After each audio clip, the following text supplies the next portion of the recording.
Hi, I do have another game from the 4th round of the US Chess Championship, and this one is by Sam Shankland. We haven't covered him yet in any video, and he has the black pieces here against Ray Robson. Now Ray opened with e4. We saw a Ray Robson game in the first round where he had black against Nakamura in the Scotch. Here he's on the white side and he goes for bishop b5, the Ruy Lopez, and we go down at f6, castles, and now a move that used to be more popular, one of the favorite openings of Victor Korchnoi and one favorite variation of Victor Korchnoi, and I think even Sokolov at some stage as well, and that is to take on e4, the open Spanish, the open variation. It hasn't been a frequent guest in top level chess for a long time, but I guess it's still a very playable variation, as we'll see in this game. We see the main move here, d4. White can also go rook e1, which is a totally different variation. And yeah, there's one funny line which you've probably seen in my pattern recognition videos.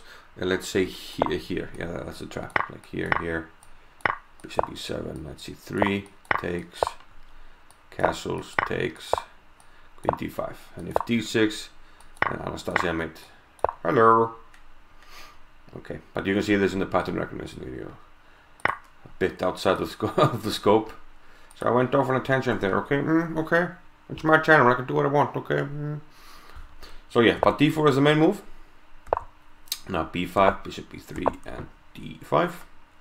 Now white regains his pawn on e5, and bishop e6, shoring off the pawn on e6. Now here there are two main moves, c3 and knight d2. And knight d2, a bit more popular, but Robson goes for c3. Now bishop e7. And now the most popular move is again knight b to d2. But Robson went for the, well, a very rare move here, bishop to f4, which has only been played in a handful of games. So here Shankland thought for about 6 minutes and castled, and okay, just play chess. Knight came into d4. You can protect it, but then your queen is probably going to a funny square, so it's better to take on d4. White of course takes with the pawn, take with the queen, then c5, and then black has a good position.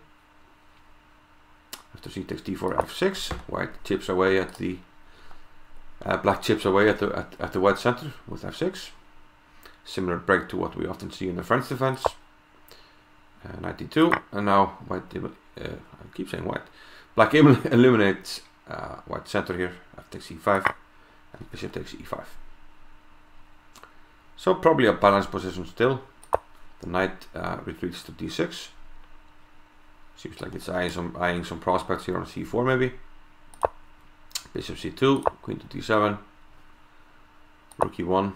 Now the knight jumped into c4. And after the game, the computer agrees that knight f3, which is played now, is somewhat of a funky move. Best was probably just to take the knight, but Robson went with knight f3. And this seems to lead to a good position for black.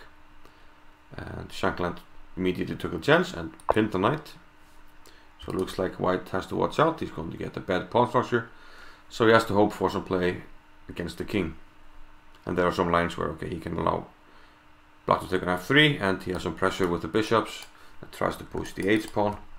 But nothing like that happened. Here, best move is probably queen b1. But instead, Shankland thought this was a weird move as well. Okay, we have a threat on the h7 pawn, but now just g6. And what do you do? There's a threat on b2. And white is having some problems now. He played b3, but this just allows bishop takes f3. Okay, we don't want to take here. It's just a horrible pawn structure, so Robson took on c4, but too little, too late. D takes c4, hitting the queen, and now with the rook protecting the bishop, we don't have time to take it. So queen e3 and bishop d5. So black has one up pawn, and he also has an absolute monster bishop here on d5. So this is already a critical situation, and white has to throw everything now at the black king. If you play statically and don't try anything, you're just going to lose. I mean, black has this overwhelming pawn majority on the queen side, would decide any ending. So white has to go for it. Okay, he goes queen g3, trying to go h4, bishop f6, now h4 and queen g7. So white doesn't have time to break things up here with h5 as he would have wanted. So we tried bringing in more pieces, rook to e3. Okay, this pawn isn't really hanging because this would hang, but nonetheless black plays c6, rook a to e1, queen h6, and this forces white's hand because, well, this is attacked, so you gotta do something about it. So exchange on f6, check on e8, but there's nothing going on here. Okay, queen e5. Okay, there is a threat of mate in 1, but everything is under control here. Queen c1 check. Well, white played bishop to d1. Okay, this can actually be taken with check, but I don't think we can allow that, or can we? He did play king g7, but maybe you can just play queen takes d1. Why not? Okay, there's this threat, but I guess I just still play here. Or are there any tricks?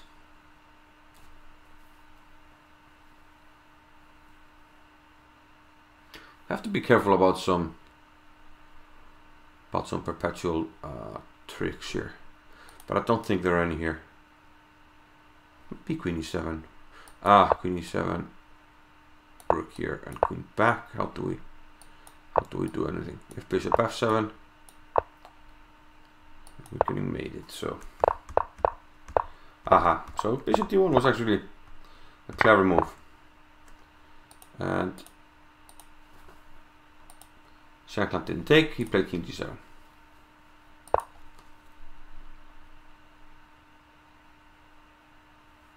But what's the difference now? Queen e7, which was played, rook f7, queen e5, and now king h6. Because we kept the queen here, there's no check on g5. So very clever by Shankland, who has everything under control here. Up a pawn, and yeah, while this looks menacing, there are actually no threats. Queen e1, because now we can maybe start to think about taking this. Queen to f4. And yeah, now, okay, trying to make something happen here against the king, but now the king just retreats and the queen is back to cover everything. And black has also this threat, so white can't really activate c3. Yeah, to add insult to injury, this is coming down the board. Queen e5 check. There wasn't really much else to do. Oh, I got the wrong color here. Let's put up the main alliances board. Sorry about that.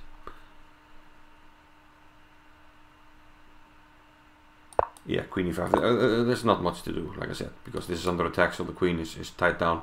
So, okay, he tried to trade the queens, but queen takes, pawn takes, rook d7. And now just some desperation moves. White can really resign here. I mean, he's down a pawn. This is dropping. Black will push the pawns. There's really no counterplay to speak of. Okay, h5. He just took it. Bishop c2. Rook to d2, attacking the bishop. And now he just takes on c2. Okay, e6 will win the bishop back, but this is the decider, the MVP. King f1. And rook takes e6. And yeah, even this wins. With actually quite a cool move. Rook e3. F takes f2. We're gonna queen. No defense. But yeah, white takes such risks when you have a completely winning position. So Shankland just played rook takes e6, and Ray Robson finally resigned in a hopeless situation. So this means that Shankland has joined Akopian and Wesley So with 3 out of 4. So they're half a point ahead of Fabiano Caruana. But there's an interesting matchup tomorrow in round 5 as Shankland faces off with the white pieces against Caruana. So will Caruana bounce back, or will Shankland, stay at the top? I'm betting on Caruana, but who knows? Shankland he's a strong player, so it will be interesting to see how Caruana bounces back, and we'll have a look at that tomorrow, hopefully. See you then. Bye bye.